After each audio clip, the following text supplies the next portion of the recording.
शुरुआत करते हुए अपनी बात शुरू करता हूं। शहीदों के मज़ारों पर लगेंगे हर बरस मेले, वतन पर मरने वालों का यही बाकी निशान होगा।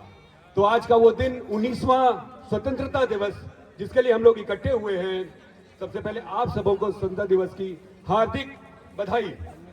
देखिए, एक चीज है कि आज़ादी बहुत हमारे जितने भी स्वतंत्रता सेनानी थे, फ्रीडम फाइटर्स थे, बड़ी मेहनत, बड़े त्याग, बड़े बलिदान के साथ हमें आज़ादी मिली। आज़ादी का 19वां वर्षगांठ है, लेकिन आज़ादी के बाद 79वां वर्षगांठ है। इस 79वें वर्षगांठ में सबसे महत्वपूर्ण क्या है? आज़ादी के बाद उस आज़ादी को कंटिन्यू रखना, उसको उसी मतलब आज़ाद देश को कंटिन्यू रखना। इसके लिए सबसे ज़्यादा योगदान अगर किसी का है, हम आराम से घर में बैठे हैं तो हमारी सीमा पर खड़े हमारे सैनिकों का है। पता है, एक कभी कभी ऐसा लगता है कि अगर मैं बताऊं कि वो जो सेना है, हमारी जो सैनिक है, जो फौज जो खड़ी है वहां पर, वो तो वहां खड़ी है, हर लड़ाई लड़ रही है, लेकिन उससे ज्यादा लड़ाई कोई अगर लड़ता है तो उनका परिवार लड़ता है, जो यहाँ पर घर में बैठा होता है। ये मैं अपना व्यक्तिगत अनुभव आपको बता रहा हूं। अभी जो ऑपरेशन सिंदूर था, इस ऑपरेशन सिंदूर में कश्मीर के एक महत्वपूर्ण पोस्ट पर मेरा छोटा भाई मेजर मनीष था। वो जो वक्त होता था जब मैं चैनल में देखता था कि उसके पोस्ट पे भारी गोलाबारी, उस सुनने के बाद हमारे सारे घरों में ना एक अजीब सी शांति सी छा जाती थी। और जब तक अगला मैसेज नहीं आता था, वहां पर अभी एक टेक्नोलॉजी थोड़ी सी डेवलप हो गई है कि पहले तो पता ही नहीं चलता था, अब है कि फोन मैसेज सब चलता है। तो मैं एक व्हाट्सएप मैसेज ड्रॉप करता था और कैसा है इतना करके छोड़ देता था, और जब तक उसका जवाब नहीं आता था, भैया सब ठीक ठाक है, वो मैं मतलब अभी भी मैं भावुक हो जा रहा हूं उस पल को सोच के। वो जो वक्त होता था, ऐसा लगता था कि पता नहीं क्या 5-6 घंटे 10 घंटे के बाद उसका मैसेज आता था, भैया सब मस्त चल रहा है। फिर शांति होती थी। फिर 2-4 घंटे के बाद मतलब वो जो पूरा का पूरा एपिसोड था, पूरा जो वो सीरीज था, वो इस तरह से बीतता है उस सेना के घर वालों के ऊपर। वो शायद जिनके घर में फौजी होंगे उनको पता चलता होगा। इतना ही नहीं, मैं जिस परिवार से हूँ वो स्वतंत्रता सेनानी का परिवार है। मेरे दादाजी, उनके ऊपर भी इनाम था अंग्रेजों के टाइम पे, और मैं संजोग से मेरी जहाँ शादी हुई है, मेरी पत्नी वो भी फ्रीडम फाइटर के घर से बिलोंग करती है। मेरे ससुर जी, उनके पिताजी कारगिल वॉर में थे। तो कहानियां बताती है कि कारगिल वॉर में होता क्या था कि वहां पर उस समय इतनी टेक्नोलॉजी नहीं थी जैसे आज बता रहे, व्हाट्सएप कर लेते थे और उसके बाद मैसेज जब तक नहीं आया परेशान थे। 5-6 घंटे की परेशानी थी, फिर 2 घंटे के बाद वो परेशानी शुरू होती थी। वहां क्या होता था, सैटेलाइट फोन्स थे कारगिल में, और वहां हर जवान को हर दिन बस फोन करने के लिए दिया जाता था 30 सेकंड के लिए, और सिर्फ हेलो बोलना, क्या हाल चाल है, दैट्स इट, ज्यादा नहीं। बस इतना बताना होता था। एक्चुअली एक साइलेंट मैसेज था कि आज मैं जिंदा हूं, ये मैसेज जाना था। तो मौसम जब खराब होता था 2-2, 3-3 दिनों तक फोन लगता नहीं था घर में। तो मेरी पत्नी बताती हैं कि वो 2 बहनें थी, जब 2 दिन फोन नहीं आता था, वो जो रात बीतती थी बगैर किसी से बात किए और सबके मन में चिंता, और सुबह जब स्कूल जाती थी तो वो रहती है रुड़की में रहती थी, पूरा कैंटोनमेंट एरिया था, और उस पूरे जोन की आपको याद होगा कारगिल में हमारे बहुत जवान शहीद हुए थे। तो आर्मी के ट्रकों में वहां पर ना ताबूत आते थे, और ताबूत में नाम लिखा होता था। वो बताती कि स्कूल जब हम जाते थे तो दोनों बहन पैडल पे खड़े होके ऐसे जो ट्रकों के ताबूत होते थे रास्ते में देखते थे कि 3 दिन हो गया पिताजी का फोन नहीं आया है, कहीं नाम तो नहीं लिखा है उस पर। वो वक्त, वो दिन, वो परिवार गुजारता है। वो मुझे लगता है कि हमारी सेना तो खूब लड़ती है, जबरदस्त लड़ती है, और हमारी आन बान शान को वहां पर बरकरार रखती है। लेकिन एक बार जोरदार ताली उन परिवार वालों के लिए जो उससे ज्यादा वहां पर सहती है, उनके लिए एक जोरदार ताली होनी चाहिए। देश की आजादी में लाखों कुर्बानियां हुई, लेकिन उनके लिए 100-100 धन्यवाद जो इस आजादी को वहां पर खड़े होकर संभाल कर रखा है। वैसे तिरंगे का 3 रंग प्रतीक है, उजला, हरा, केसरिया, उजला और हरा, शांति, उन्नति और प्रगति का प्रतीक। तो सबसे पहले मैं आप सबों का धन्यवाद देना चाहता हूं कि हाइड पार्क इन तीनों रंगों को अपने ऊपर उतार कर इन तीनों चीजों के साथ आगे बढ़ रहा है ये। और अशोक चक्र हमेशा हमें उस गतिशीलता प्रदान करता है कि हम लगातार गतिशील रहें और चीजों को बढ़ाते चलें और बड़ी तीव्रता के साथ। आप देखेंगे आसपास की सोसाइटी में अगर देखेंगे तो हालत वहां की और यहां की थोड़ा फर्क है। मैं अगर लेकर चलूं कि हम इस गतिशीलता और इस तीनों रंगों के प्रतीक को कैसे बढ़ा रहे हैं कि आपके इस दिल्ली एनसीआर के इतिहास में ऐसा पहली बार हुआ है कि कोई भी बिल्डर जब हैंडओवर देकर चला जाता है तो वापस आकर अपने खर्चों पर वो आपकी सोसाइटी को ठीक कर रहा है। ये मैं दावा करता हूं दिल्ली एनसीआर में पहली बार ऐसा हुआ है। इसके लिए आप अपने आप के लिए ताली बजाइए कि आपका प्रयास और हमारी मेहनत दोनों मिलकर इन लोगों को वापस लेकर आई है। और जिस तरह से असंभव काम को आप लोगों के सहयोग से संभव करने की कोशिश कर रहे हैं, क्योंकि इसमें करोड़ों का खर्च होता है और आपको पता है कि ये हम और आप से संभव नहीं है। हम आसपास की सोसाइटी में अगर हम देखते हैं तो उन सोसाइटी में हम क्या पाएंगे कि यहाँ पर अभी आपके बगल में महागुन है, वहां इन्होंने करीब करीब 20 रुपया समथिंग पैसा, करीब करीब 21 रुपया पर स्क्वायर फीट पर फ्लैट ये चार्ज ले रही है सिर्फ रिपेयर करने के लिए। मतलब लाखों रुपए रेजिडेंट के लग रहे हैं इसको रिपेयर करने के लिए। इतना ही नहीं, होम्स 120 में ऐसे 3-4 उदाहरण है मेरे पास, वो रिपेयरिंग शुरू किया है। लाखों रुपए हमारी जेब से जा रहे हैं। लेकिन यहां पर कम से कम बिल्डर हमारा आके हमारे सारे कामों को करवाने का हमने जो कोशिश की है, मुझे पता है बहुत मेहनत लगी थी। ये पिछले साल अगस्त से शुरू हुआ था। हमारी पूरी टीम ने मिलकर उनके साथ मीटिंग शुरू की, बैठकें शुरू की। वो तैयारी नहीं हो रहा था वो बिल्कुल, क्योंकि हम क्यों जाएं। उन्होंने कहा एक काम करो, अगर काम करवाना आप कोर्ट में चले जाओ, कोर्ट से ऑर्डर ले आओ, काम हम शुरू कर देंगे। लेकिन जो हैंडओवर हुआ था लास्ट टाइम, जो हैंडओवर डीड साइन हुआ था, डीड में ऐसे क्लॉज थे कि हम कोर्ट में जाकर हम जीतते नहीं। हमने कहा कि अगर हम कोर्ट चले गए, वो इसलिए धमकी दे रहे थे कि आप कोर्ट चले जाओ, लेकिन हम सोचे कि कोर्ट जाएंगे तो मामला खराब हो जाएगा। हमने बोला कि चलो एक काम करते हैं, आप शुरुआत करो, कहीं से तो शुरू करो। तो आप देख रहे होंगे यहाँ पर एक टीका टिप्पणी टाइप काम उन्होंने शुरू किया था। मैंने कहा बस आप एक बार एंटर तो करो। वो एंटर किए, टीका टिप्पणी वाला काम शुरू हुआ तो हमने उसको रुकवाया। हमने रुकवाने के बाद हमने कहा कि सर ऐसे काम नहीं होगा, अब काम तरीके से होगा।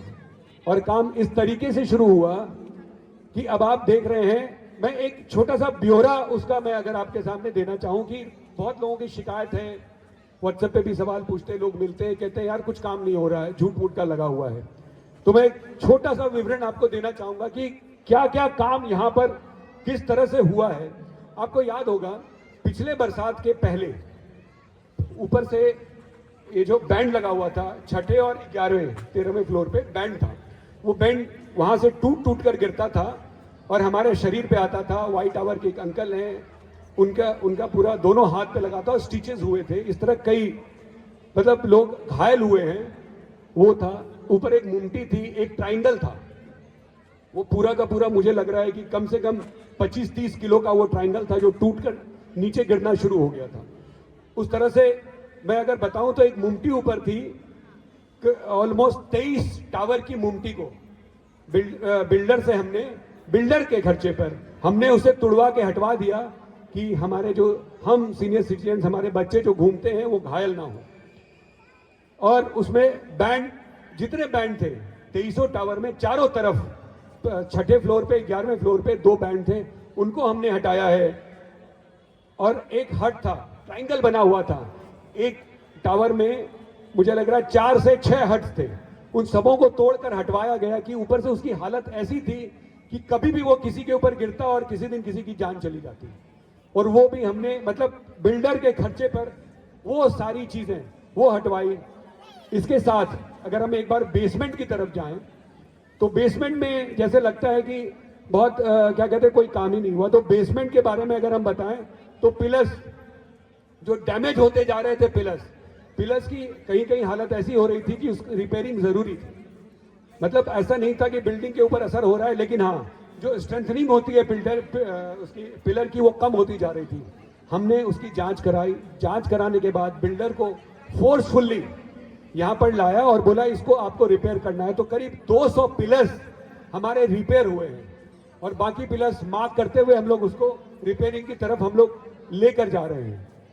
पिलर्स के साथ साथ आप देखे होंगे पार्किंग के ऊपर एक पैनल्स लगे होते हैं, बीम की तरह होता है वो करीब करीब 520 पैनल्स उस तरह के बिल्डर के खर्चे पर पिछले 1 साल में रिपेयर करवाया गया है। ये सारी चीजें हैं जो लोगों को पता ही नहीं थी और ये बेस है आपकी बिल्डिंग का, जिसको हमने बिल्डर के खर्चे पर हम ठीक करवा रहे थे, जबकि बाकी अगर आसपास आप कहीं जाएंगे वो हमारे पैसे लग रहे हैं, हमारी जेब से पैसे लग रहे हैं, जिसका खर्च क्या कहते हैं हम लोग उठा रहे हैं। लेकिन यहाँ पर हम अपनी जेब को बचाते हुए बिल्डर पर प्रेशर देकर ये सारे काम उनसे हम करवाते चले गए। उसके बाद अगर हम टावर में आते हैं, फ्लैट्स, आप देख रहे होंगे फ्लैट्स के कहीं कहीं प्लास्टर गिर रहा है, कहीं कुछ गिर रहा है। वो बिल्डर के ने जिस तरह का इस तरह का काम किया था, ये हालत है। और ये सिर्फ हमारे यहाँ नहीं, आसपास भी है। लेकिन वहाँ पर क्या हो रहा है, हमारे घर का प्लास्टर गिरा, हमने मेसन को बुलाया, ये करा, हम अपने पैसे से उसको ठीक करा रहे हैं। लेकिन नहीं, हमने बिल्डर से कहा ये नहीं चलेगा। फेज 2 की हालत थोड़ी ज़्यादा खराब है, फेज 2 में जो रहते हैं उनको पता है। तो उसके लिए हमने बस फेज 2 के लिए पहले हम उनको लेकर आए थे कि भाई सारे फ्लैट को आपको ठीक कराना है और उनकी बस एंट्री करानी थी। एंट्री कराने के बाद आज की डेट में हाइट पार्क का कोई भी फ्लैट खराब होता है वो बिल्डर के खर्चे पे हम एक एक ठीक कराते हैं। और सिर्फ इतना ही नहीं, अगर आपके फ्लैट की हालत ज़्यादा खराब है तो बिल्डर अपने खर्चे पर मूवर्स एंड पैकर्स देता है, रेंट पर वो अपने पैसे देकर रेंट पर एक फ्लैट लेता है और आपको वहाँ पर शिफ्ट कराता है और आपको आपके फ्लैट को बिल्कुल ओके टच करता है। और इतना ही नहीं, जितने इंटीरियर्स आपके हुए थे पहले, आपने जो अपने पैसे से करवाया था, एग्जैक्ट वही इंटीरियर आपको करके देता है, फिर आपको उसमें शिफ्ट कराता है। तो ये आपकी उपलब्धि थी कि आपने ऐसे लोगों को यहाँ चुनकर भेजा है जो बिल्डर को फोर्सफुल्ली यहाँ तक लेकर आया है कि आपके घर को उनकी जो गलतियां थी अपने खर्चे पर ठीक कराकर आपको देता है। तो अपने लिए एक बार जोरदार ताली आप लोग जरूर बजाएं, ये आपकी उपलब्धि थी। और हर छोटे मोटे जो भी चीजें हो रही हैं, ये तो खैर अभी तक बिल्डिंग और उसकी चीजें थी। और एक बड़ी उपलब्धि, मैं बोलूं उपलब्धियों का अगर हम ब्यौरा लेकर बैठे जो हमने 1 साल में किया है तो पूरी किताब लिखी जा सकती है। लेकिन शॉर्टकट करते हुए बोलूंगा, लास्ट नॉट इन लीस्ट, बहुत सारे लोग जिनका -2 में पार्किंग है या फिर मिडिल बेसमेंट नहीं, लोअर बेसमेंट में और C टावर, A टावर के पास, मेंटेनेंस ऑफिस की तरफ N टावर के पास जिनकी पार्किंग थी, वहां पर वाटर लॉगिंग इस बरसात के पहले जबरदस्त होता था।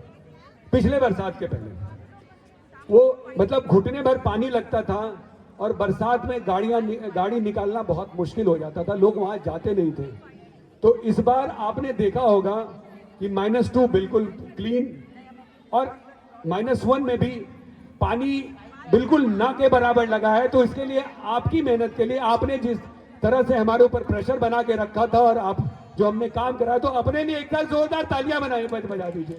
इस वाटर लॉगिंग से हमारी मेहनत ने आपको निजात दिलाया। और इतना ही नहीं, आपको याद होगा अगर 3-4 साल पहले आप देखते होंगे बाहर हमारे U टावर के बाहर मेन गेट पे और A टावर के बाहर मेन गेट पर 10 HP का डीजल पंपिंग सेट लगता था पानी बाहर से खींच के निकालने के लिए।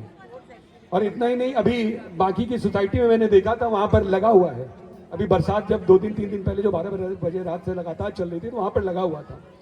उससे हाइड पार्क को निजात दिलाते हुए पूरी जो रेन हार्वेस्टिंग लाइन थी उसको हमने चेंज किया, जो कि ऑटोमेटिकली पानी आपका जो एक्स्ट्रा वाटर है वो बाहर निकलता है, वो हमने कराया है। मतलब पानी जो जल जमा होता था उससे करीब करीब निजात दिलाया। लेकिन एक बात है कि हर चीज दुरुस्त नहीं हुआ है, ये भी मानते हैं, क्योंकि ये इतनी ज्यादा गड़बड़ियां हैं, इतनी ज्यादा दिक्कतें हैं कि वो धीरे धीरे एक टाइम के साथ हम लोग ठीक करते जा रहे हैं। लेकिन किसी ने शुरुआत तो की।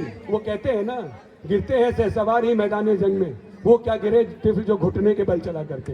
तो हमने कोशिश की है, हमने घुड़सवारी की कोशिश की है। हाँ, कभी कभी घोड़ा हमें धोखा दे देता है, गिर जाता है, लेकिन वापस लगाम खींचते हैं, बैठते हैं और लेकर चलते हैं। तो कोशिश यही है कि आपका जो विश्वास है, आपकी जो उम्मीद है, हम उसको पूरा करें इसके साथ ही आपसे गुजारिश है कि जिस तरह से डांट डपट करते रहते हैं बुजुर्गों से, डांटते रहिए, डपटते रहिए और हमारी कमियां, हमारी खामियां बताते रहिए कि कोई यहाँ पर भगवान नहीं है कि गलतियां ना करें। और बहुत ऐसी चीजें हैं, मैं ईमानदारी बताऊं, बहुत ऐसी चीजें हैं कि जो सीखते सीखते सीखे हम लोग। और कुछ ऐसी चीजें भी हमने करी है कि बिल्डर भी सरप्राइज है। वो कहता है कि 10 साल में हमारे इंजीनियर उसको मतलब उसका उपाय नहीं ढूंढ पाए, आप लोगों ने किया। हमने कहा ये जो लड़ते झगड़ते जो एक्सपीरियंस आया है उसके थ्रू हुआ है। तो उन एक्सपीरियंस के दौरान कुछ गलतियां भी होती होंगी हमसे, तो उसके लिए क्षमा प्रार्थी हम लोग हैं कि भाई हमें क्षमा कर दीजिएगा कहीं कुछ गलतियां हो, और डांट के डपट के उन चीज़ों को ठीक करने के लिए हमें ज़रूर सलाह दीजिएगा। इसके साथ ही पहले तो आप सबों का बहुत बहुत धन्यवाद, आप लोग यहाँ पर आए। और चलते चलते मैं एक बात ज़रूर कहना चाहूँगा कि आजकल जो हाइड पार्क की जो हमारी स्थिति है वो वर्ल्ड पॉलिटिक्स की तरह हो गई है। जो अभी दुनिया की जो राजनीति चल रही है करीब करीब उस तरह से हो गई है। हुआ क्या है कि जैसे मैं एक एग्जाम्पल दूं कि अमेरिका आतंकवाद से वो भी बहुत परेशान था, बहुत परेशान था। उसने कहा कि एक ही साथी हमारा है, वो है हिंदुस्तान। आतंकवाद से ये भी परेशान है, हम दोनों मिलकर लड़ाई लड़ेंगे। आपने देखा होगा कई सालों पहले दोनों साथ में हाथ मिलाकर कहा करते थे हम आतंकवाद से साथ मिलेंगे और आतंकवाद का समूल नाश करेंगे विश्व से। भारत भी खड़ा हुआ, मैंने कहा बिल्कुल सही है, हम लोग सबसे परेशान है। हमने मिलके सारे ऑपरेशन किए, सब कुछ किया आतंकवाद से निपटाने के लिए। अमेरिका ने लादेन को मारा, पाकिस्तान समर्थित जो उग्रवादी था लादेन को मारा। लादेन को मारने के बाद आज की जो सिनेरियो है, जो मैं बोल रहा था हाइड पार्क से बड़ी मेल खाती है।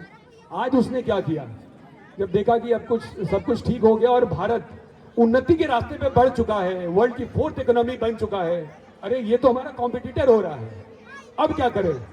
तो उसने क्या किया, जिसके साथ वो लड़ाई लड़ रहा था पाकिस्तान के साथ, उसके साथ हाथ मिलाकर बोला कि अब हम दोनों मिल लड़के हम दोनों साथ चल के अब हिंदुस्तान से लड़ेंगे। तो कोरिलेट थोड़ा सा हाइड पार्क की पॉलिटिक्स और इंडियन पॉलिटिक्स ऑलमोस्ट साथ आ चुकी है आज की डेट में जिस तरह से चल रहा है। वैसे इशारों को अगर समझो, राज को राज रहने दो, ज्यादा नहीं बोलूंगा। एक बार साथ मिलकर बोलते हैं, जय हिंद, भारत माता की, वंदे। धन्यवाद। थैंक